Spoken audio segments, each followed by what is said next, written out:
আজকের উপস্থিত সবাইকে বাংলা নববর্ষের শুভেচ্ছা। 1433 বাংলার আজকের প্রথম সেমিনার। আজকে আমি আলোচনা করব মেজিরিয়াম ঔষধের মানসিক লক্ষণ নিয়ে।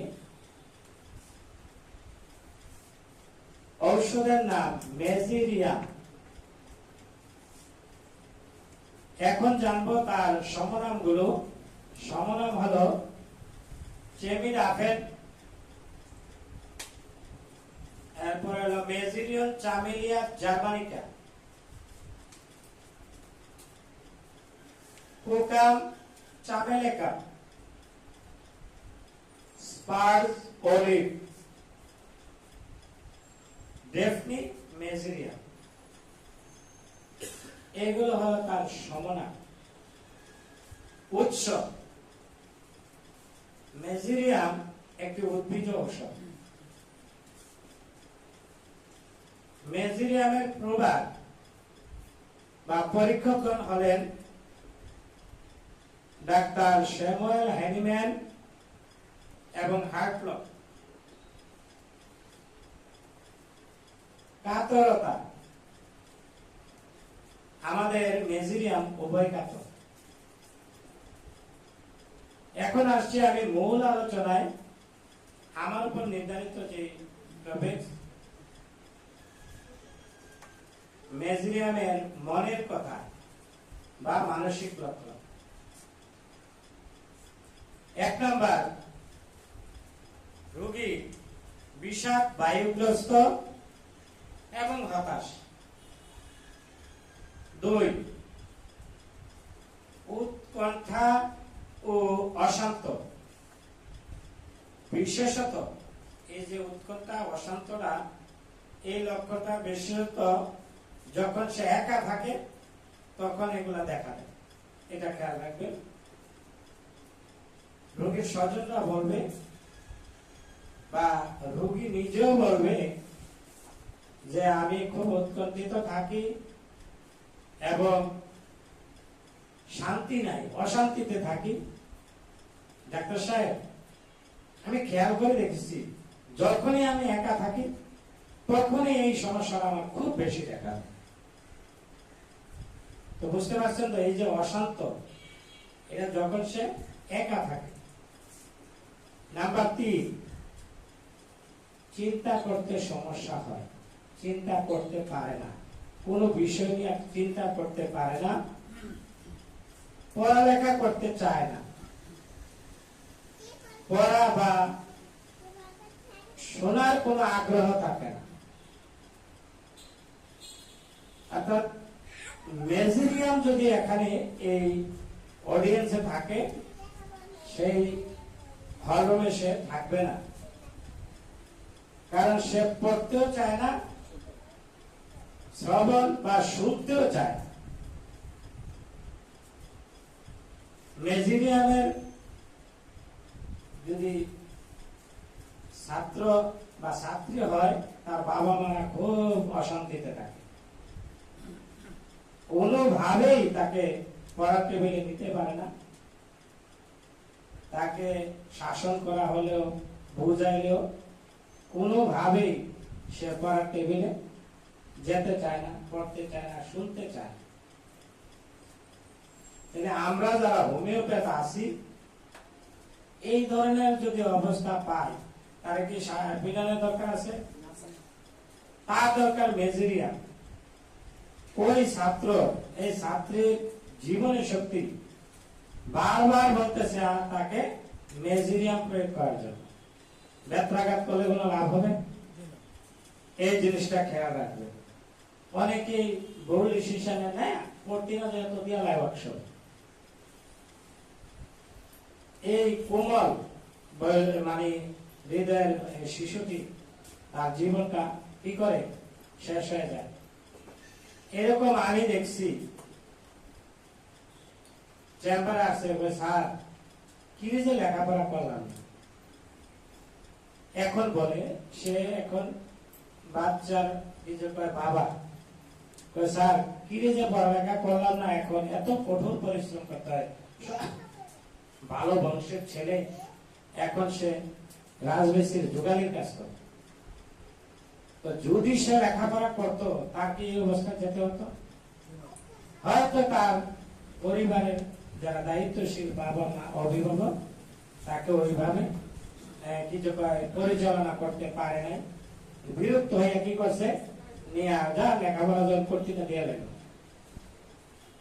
এরকম যদি অবস্থা হয় কোন শিশুদের, কিশোরদের, যুবক যুবতীদের, তাহলে তাকে কি করতে হবে, একজন আদর্শ হোমিওপ্যাথি চিকিৎসকের কাছে নিয়ে যেতে হবে।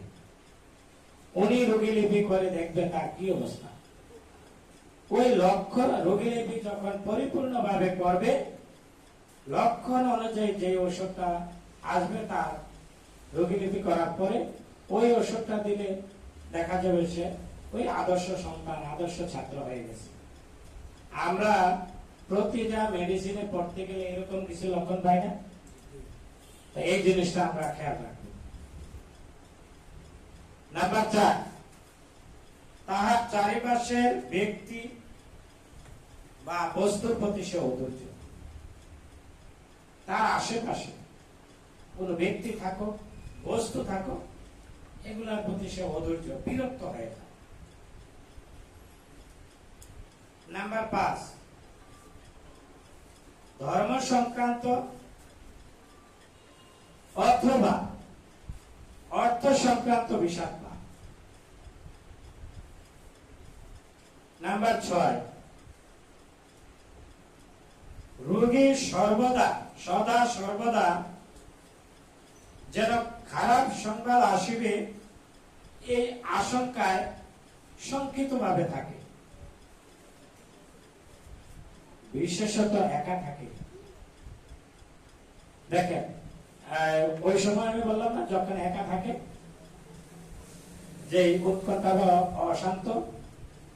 আর এখানে যেটা জানতে পারলাম, মেজিরিয়ামের রোগী সদা সর্বদা শঙ্কিত অবস্থা থাকে, কোন খারাপ সংবাদ নিয়ে আসে। যদি বাড়িতে দরজাতে আইসা নক করে, গেটে আইসা নক করে কোন পিয়ন, ডাক পিয়ন, তার অবস্থা খুব খারাপ হয়ে যায়। এই বুঝে কোন খারাপ সংবাদ নিয়ে আসলো, এই কোন পত্রের মধ্যে কোন খারাপ কথা, তার জন্য খুব দুঃসংবাদ নিয়ে আসলো, খুব শঙ্কিত ভাবে থাকে। এমনকি মোবাইল ফোন যখন একজনে কল করবে, তখন সে ভাববে কোন দুঃসংবাদ মনে তার কাছে আসতেছে। বাস্তবে কোন দুঃসংবাদ না, কিন্তু মেজিরিয়ামের মনের অবস্থাটা সদা সর্বদা এই লক্ষণটা তার মধ্যে থাকে, বলবৎ থাকে, খুব ভয়ে থাকে, আতঙ্কে থাকে, কোন খারাপ সংবাদ আসলো কিনা। আর এই লক্ষণটা বেশি তার মধ্যে থাকবে যখন সে একা থাকবে।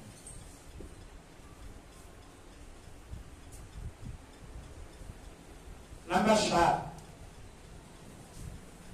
স্মৃতিশক্তি খুব দুর্বল। খুব সম্প্রতি যা ঘটেছে, আলোচিত ঘটনা, সেই ঘটনা সে ভুলে যায়। ধরেন আলোচিত এরকম কোন ঘটনা ঘটে, আমরা বহু বছর পর্যন্ত এটা স্মরণে থাকে না, যে এরকম ওই মাসের ওই তারিখে এরকম একটা ঘটনা ঘটেছে। আর মেজিরিয়ামের ক্ষেত্রে সম্প্রতি এক সপ্তাহ গেল না, এই ঘটনাটা সে কি করে ভুলে যায়। এমনকি ধরেন একটা তার পাঠ্য বই, গল্পের বই, অথবা আমরা হোমিওপ্যাথি যদি হয়ে থাকে, একটা মেডিসিন পড়তেছে, কয়েক পাতা বা পৃষ্ঠা থাকে না, একটা পাতা পরে অপর পাতায় গেল, অথবা এক পৃষ্ঠা পরে অপর পৃষ্ঠায় গেল, যার পরে পূর্বের পৃষ্ঠায় কি পড়েছে এটা তার স্মরণ থাকে। তাহলে স্মৃতিশক্তির অবস্থাটা কেমন বুঝতে পারছেন তো? 8 নাম্বার, মানসিক অসারতা। নয়, অন্যদেরকে তীব্র নিন্দা করে বা নিন্দা করার স্বভাব, অথবা তাদের সাথে ঝগড়া করে, প্রতিনিয়ত ঝগড়া করে। তার প্রতিবেশী, তার সহপাঠী অন্যদের সাথে শেয়ার করে যে আমার প্রতিবেশী অথবা আমার বন্ধু কি যে হলো, সার্বক্ষণিকে আমার সাথে ঝগড়া করে, আমাকে দেখতে পারে না, নিন্দা করে, কেন যে করে এটাই বুঝতে পারে না। এরকম ঘটনাগুলো ঘটে নাই যে আমাদের সাথে দুজনের মধ্যে ঝগড়া হবে বা প্রতিবেশীর সাথে ঝগড়া হবে। প্রতিবেশীর সাথে তো সুসম্পর্ক থাকে, ঝগড়া করার তো একটা ক্ষেত্র তৈরি হবে, কিন্তু এই মেজিরিয়ামের রোগীর ক্ষেত্রে তার কোনো ক্ষেত্র লাগে না। অপরকে, অন্যদেরকে নিন্দা করে, তীব্র নিন্দা করে এবং ঝগড়া করতে চায়, ঝগড়া করে। নাম্বার 10, তুচ্ছ কারণেই রাগিয়ে ওঠে। সামান্য একটা কারণ, তুচ্ছ কারণ, এই কারণে সে তীব্র রেগে যায়, কিন্তু অল্প পরেই নিজের ভুল বুঝতে পারে, অনুতপ্ত হয়, ক্ষমা প্রার্থনা করে। নাম্বার 11, অতি কিং কর্তব্য বিমূল বা বিহ্বল হয়ে পড়ে। নাম্বার 12, একা থাকিলে কিছুতেই শান্তি পায় না। এটা আমরা পূর্বেও বলেছি একটা লক্ষণে, একা থাকিলে কিছুতেই সে শান্তি পায় না, তাই সে সঙ্গী চায়, সঙ্গ চায়। নাম্বার 13, কথা বলতে অনীহা বোধ করে, কথা বলতে চায় না। মনে হয় একটা শব্দ উচ্চারণ করাও তার কাছে পরিশ্রমের কাজ। বুঝছেন তো? এই জন্য সে কথা বলতে চায় না, কারণ সে ফিল করে একটা কথা বলাটাও তার কাছে একটা পরিশ্রমের কাজ। এমনকি একটা শব্দ উচ্চারণ করো তার কাছে পরিশ্রমের কাজ। কার কাছে? মেজেরিয়ামের কাছে। নাম্বার 14, সমস্ত কিছু এবং সকলের প্রতি উদাসীন হয়ে পড়ে। তার যে প্রয়োজনীয় যত বস্তু আছে, যা কিছু আছে, এমনকি তার আশেপাশে যারা আছে, যা তার দরকার, তার কাজে লাগে সবসময়, সব কিছুর প্রতি সে কি? উদাসীন। সর্বশেষ মানসিক লক্ষণ আমার সংরক্ষিত, নাম্বার 15, নিজের জাগতিক মুক্তির বিষয়ে হতাশায় ভোগে। নিজের জাগতিক মুক্তির বিষয়ে সারাটা জীবন হতাশায় ভোগে। এই জন্য সে হাসি খুশি থাকে না, হতাশাগ্রস্ত, তার চেহারায় বিষণ্ণতার ছাপ। কারণ এই যে মুখমণ্ডল, চেহারা, এটা হলো হৃদয়ের আয়না। এই ফেজ দেখিয়ে বুঝতে পারবেন এই লোকটা সুখী না দুঃখী। কারণ হৃদয় যদি সুন্দর থাকে, সুস্থ থাকে, তার লক্ষণটা আমাদের চেহারায়, এই ফেসে ফুটে ওঠে। তো আপনাদের সবার সুস্থতা দীর্ঘায়ু কামনা করে এবং আমার আগামী সেমিনারে আমন্ত্রণ জানিয়ে আজকের মতো বিদায় নিলাম। আল্লাহ হাফেজ।